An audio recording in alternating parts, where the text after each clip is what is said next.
Bonjour, moi c'est Ornella Messi, je suis expert en rédaction de CV et aujourd'hui je reviens avec une autre vidéo qui parle de comment on rédige un CV. On ne va s'attaquer qu'à l'entête. Donc, la partie numéro 1 dans un CV, c'est l'entête. Déjà, ça c'est une deuxième vidéo. La première vidéo était celle qui parlait de la définition d'un CV. Et il a été dit qu'un CV, c'est vous sur du papier. Donc, votre CV, à partir de votre CV, on est capable de déterminer, autant pour moi, vos compétences, votre personnalité et même vos traits de caractère. Donc, le CV prend en compte votre personnalité, l'offre du poste. Et également, le CV prend en compte vos compétences. Donc, aujourd'hui, on s'attaque à comment rédiger l'entête dans un CV. L'entête, c'est la première partie en fait qu'on voit.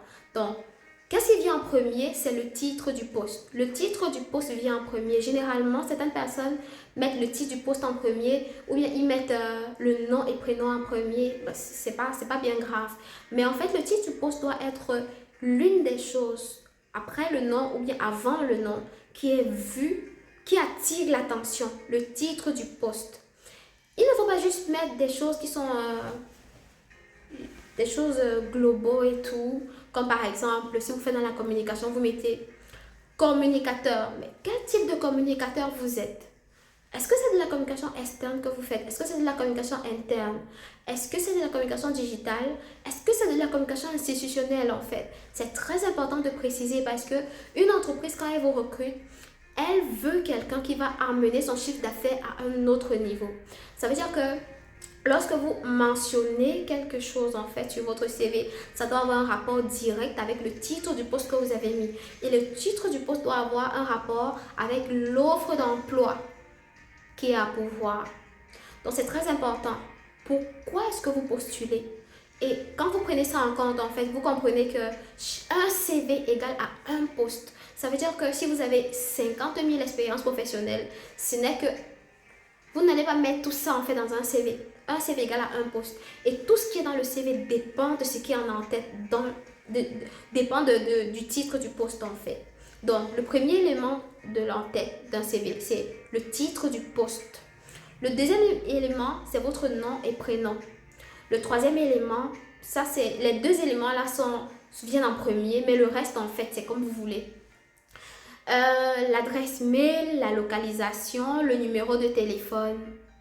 Les trois éléments là, ils sont aussi très importants. Parce qu'à partir de ça, en fait, le recruteur peut facilement vous joindre ou pas. Donc, c'est très important de mettre un numéro de téléphone qui est à jour. Et lorsque vous mettez un numéro de téléphone, il faut mettre le 00 avec l'indicatif du pays. Parce que votre CV peut tomber entre les mains d'un recruteur qui est hors de votre zone ou bien hors à l'extérieur du pays duquel vous êtes. Donc, le numéro de téléphone, c'est OK. Et vous mettez un numéro de téléphone mobile. Ça ne sert à rien de mettre les fixes ou tout le reste en fait.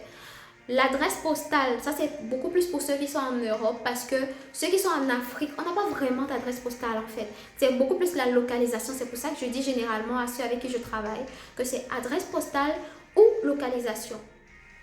Donc, adresse postale ou localisation. La localisation, c'est quoi? C'est soit la ville, virgule, le pays. Donc, si c'est Yaoundé, si vous êtes au Cameroun, c'est Yaoundé, Cameroun ou bien Douala, Cameroun. Ou encore, vous pouvez préciser le quartier dans lequel vous êtes. Vous mettez, je sais pas, je connais pas bien les quartiers de Yaoundé, disons prénom Douala, disons Bonapriso, Douala. Ou bien Douala, Cameroun. C'est comme vous voulez, comme vous sentez. L'adresse mail, vous mettez une adresse mail qui est valide s'il vous plaît. Et l'une des choses qu'on m'avait conseillé, maintenant c'est à titre personnel, l'une des choses qu'un professionnel m'avait conseillé quand je cherchais le travail il y a plusieurs années, c'était de mettre l'adresse Gmail. Je ne sais pas trop pourquoi exactement en fait. J'espère que les professionnels de notre réseau pourront nous éclairer là-dessus. Mais c'est beaucoup plus les adresses Gmail qu'on utilise. Je ne sais pas trop pourquoi. Donc, l'adresse mail. Maintenant, qu'est-ce qu'on ne met pas en en-tête dans un CV? Ce qu'on ne met pas, la photo. Vous pouvez mettre la photo. Donc, ça, c'est une possibilité. Vous pouvez mettre la photo si elle est professionnelle. Donc, Une photo professionnelle, c'est quoi? À l'extérieur, il y a, en arrière, il y a une seule couleur. Il n'y a pas de chaise, pas de table, pas de personne. C'est pas que vous êtes à une réception et puis vous mettez ça derrière. Vous prenez la photo de la réception pour mettre en fait. Vous devez avoir une tenue professionnelle.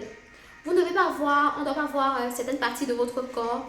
Vous devez sourire et vous voyez que ça demande beaucoup d'éléments en fait. Si vous ne faites pas réellement une photo professionnelle, ça ne vaut pas la peine de mettre une photo. Parce qu'une photo qui n'est pas professionnelle peut être utilisée, je veux dire, quand vous mettez une photo qui n'est pas professionnelle, on peut vous juger comme quelqu'un qui n'est pas vraiment sérieux. Et c'est pas très avantageux étant donné que vous cherchez un emploi. Donc, vous n'êtes pas obligé de mettre l'âge aussi, sauf si dans l'offre d'emploi c'est stipulé que on veut quelqu'un qui est dans telle ou telle tranche d'âge. Là maintenant vous mentionnez votre âge, mais vous mentionnez l'âge sans dire que je suis né en 1900 ou bien en 1800 ou bien je suis né vers. Mettez directement le mois, l'âge que vous avez en fait, en tête surtout. Autre chose encore qu'on ne met pas dans un CV, c'est célibataire, c'est pas important. Marié, c'est pas important. Sauf si, pour le poste en question, on veut quelqu'un qui est marié. Ou bien pour le poste en question, c'est précisé qu'on veut quelqu'un qui est célibataire. Là maintenant, c'est OK. Vous pouvez mettre cela en fait. Donc l'idée ici, c'est quoi? C'est qu'à chaque fois que vous insérez quelque chose dans votre CV, ça doit avoir un rapport avec le titre du poste, qui est l'élément le plus important de votre CV.